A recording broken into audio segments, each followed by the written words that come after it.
Hey everybody, Yankee here. I want to come at you today with some bad news, and it's actually bad in multiple different ways.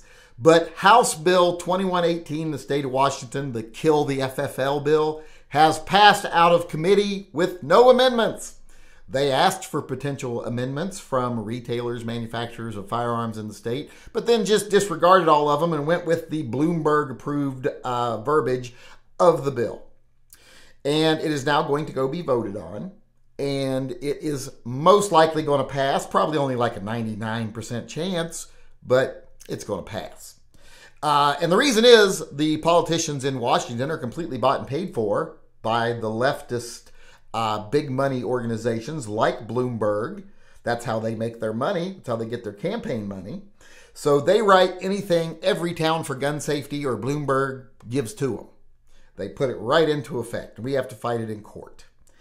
And this is really bad news. Like I said, if you're not familiar with this bill, it's the one that says FFLs have to have years worth of video stored at all times for every sale and have to store things in special containers and blah, blah, blah, and all these other things, these ridiculous requirements that just basically make it almost impossible to maintain an FFL license in the state of Washington.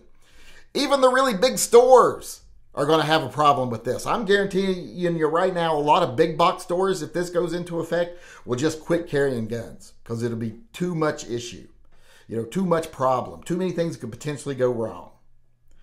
And big gun retailers that are gun retailers only will probably try, but it's going to be almost impossible to not be in violation. And any smaller shop or home FFL, there's no way they can do this.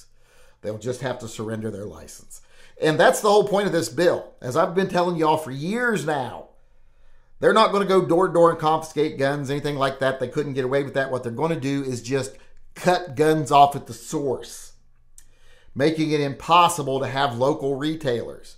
And then once they get rid of local retailers, they'll go after online retailers, make it impossible to sell guns on the internet. And then everybody's screwed. And then they'll just make it impossible to get FFL licenses again, and no one will be able to move in and take up the slack. So I just want to let everyone know this bill has passed out of committee, probably going to pass, especially here in the state of Washington where the Democrats are bought off. So be prepared for a big fight.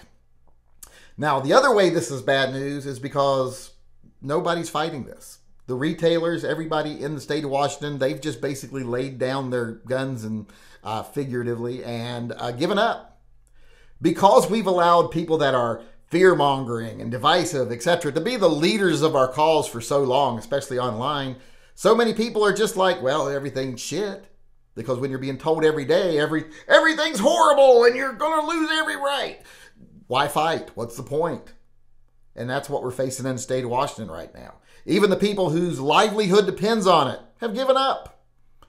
It's hard to get them to do anything whatsoever. Like Sporting Systems and Dan, they're the only ones really fighting.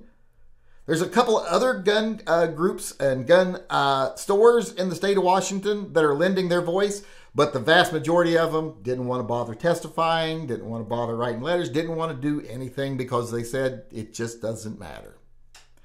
And unfortunately, we as a gun community have allowed it to get to this point because, like I say, we keep letting the fear mongers and the people that want to try to say guns are purely a Christian white male Republican issue.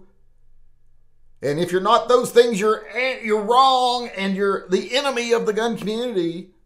Since we've allowed those people to be so loud for so long, people have just given up. We need to start doing better. We need to start being more inclusive. We need to get some of the Democrats in the state of Washington to see the importance of the Second Amendment. Not just see it as something that those crazy right-wingers believe in. We need to be more inclusive. Like I've said multiple times, we need more doormen in the gun community that open the door to everybody and less bouncers.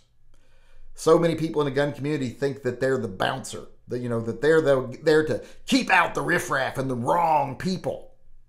That needs to stop, or this is going to happen everywhere in this country. In 20 years, we're going to have no gun rights because we alienated everybody except for a tiny shrinking minority in this country. And this is just an example of that.